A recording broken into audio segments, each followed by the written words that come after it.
روایتوں میں آتا ہے، حضرت ابو سعید خدری رضی اللہ تعالیٰ عنہ راوی ہیں اور نبی پاک علیہ الصلوۃ والسلام کی حدیث ہے۔ یہ واقعہ خود نبی پاک نے صحابہ کو سنایا کہ ایک شخص تھا بنی اسرائیل میں، اس نے 99 قتل کیے، حدیث پاک کا خلاصہ ہے 99 مرڈرز، اور اس کے بعد اسے خیال آیا کہ یار بہت ہو گیا، کتنے گناہ کرے گا، اب تو توبہ کر لے۔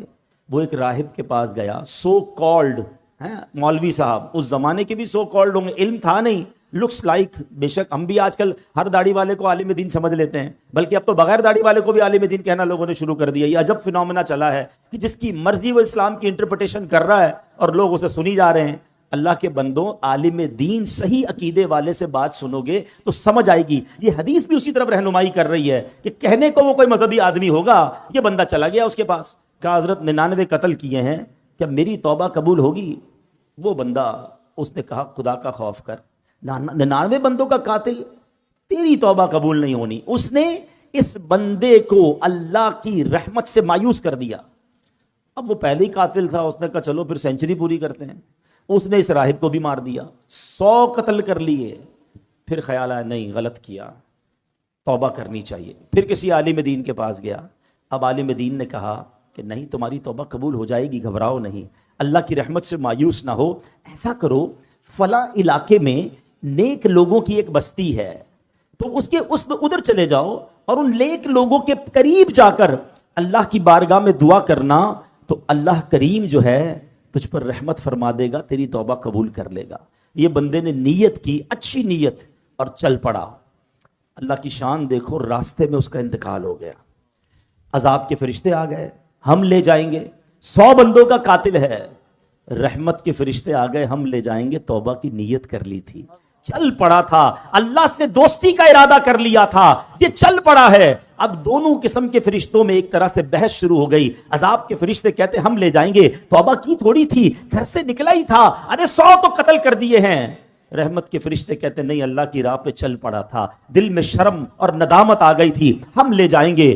اب اللہ کی طرف سے ارشاد ہوتا ہے ایسا کرو، زمین کیلکولیٹ کرو، زمین کو ناپا جائے، اگر یہ بندہ اپنے گھر کے قریب ہے تو عذاب کے فرشتے لے جائیں، اگر یہ بندہ نیک لوگوں کی بستی کے قریب ہے تو رحمت کے فرشتے لے جائیں۔ اللہ اکبر، میں حدیث کے الفاظ سنا رہا ہوں۔ اب جب حدیث ناپی گئی تو وہ بندہ نیک لوگوں کی بستی کے قریب نکلا۔ علماء کہتے ہیں یہ جو پلان تھا نا، اللہ کی قدرت کا پلان تھا، ایکچولی وہ دور تھا نیک لوگوں کی بستی کے، مگر رب کا حکم تھا کہ یہ بخشا جائے، اس کی منشا یہ تھی یہ بخشا جائے۔ وہ نیک لوگوں کی بستی اور اس کی لاش کے درمیان جو پلاٹ آف دا لینڈ تھی وہ سکویز ہوئی، وہ کم ہوئی اللہ کے حکم سے، اور جب ناپا گیا تو چند فٹ کے فاصلے سے وہ نیک لوگوں کی بستی کے قریب تھا، اسے رحمت کے فرشتے لے گئے، گویا اس کی بخشش ہو گئی۔ یہ ایک روایت بیان کرنے کے بعد میرے پیارے اسلامی بھائیوں کیا پتہ چل رہا ہے؟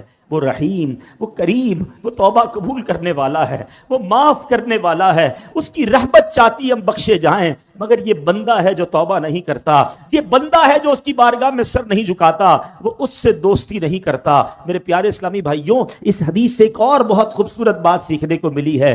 یہ حدیث پہلے سمجھیے گا، نبی پاک واقعہ سنا رہے ہیں صحابہ کو، اٹ مین سارا کانٹینٹ جو ہے وہ آتھرائزڈ ہے، سارا کانٹینٹ جو ہے وہ زبردست کلیئرڈ ہے، تبھی تو نبی پاک سنا رہے ہیں نا۔ تو آقا نے کیا بتایا کہ لوگوں نے مشورہ دیا نیک لوگوں کی بستی کے پاس جا کر دعا مانگو۔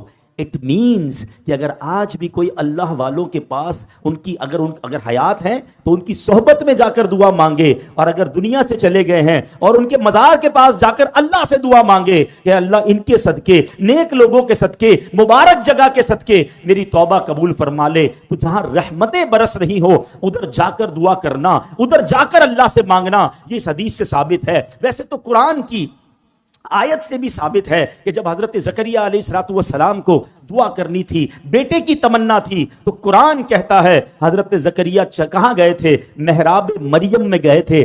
سورہ مریم اٹھاؤ، وہاں قرآن کہتا ہے کہ حضرت زکریہ نے مانگنا اللہ سے تھا، گئے کیوں مقام محراب مریم میں؟ ارے اللہ سے تو کہیں سے مانگ سکتے تھے نا، نہیں، بی بی مریم وہاں عبادت کرتی تھی، یہ دعا کی قبولیت کا مقام تھا، حالانکہ اب اللہ نبی ہیں مگر محراب مریم میں جا کر دعا کی، اللہ نے بڑھاپے میں انہیں اولاد عطا فرما دی۔ تو پتہ یہ چلا اللہ والوں کے جہاں قدم لگیں، اللہ والے جہاں عبادت کریں، اللہ والے جہاں موجود ہوں، اگر وہاں جا کر دعائیں مانگی جائیں، اللہ مجھے اور آپ کو بار بار مکے مدینے کی حاضری عطا فرمائے، مقدس مقامات کی حاضری عطا فرمائے۔ وہاں کا سفر کر کے رب سے جب وہاں جا کے بندہ مانگتا ہے تو بگڑی بن جایا کرتی ہے۔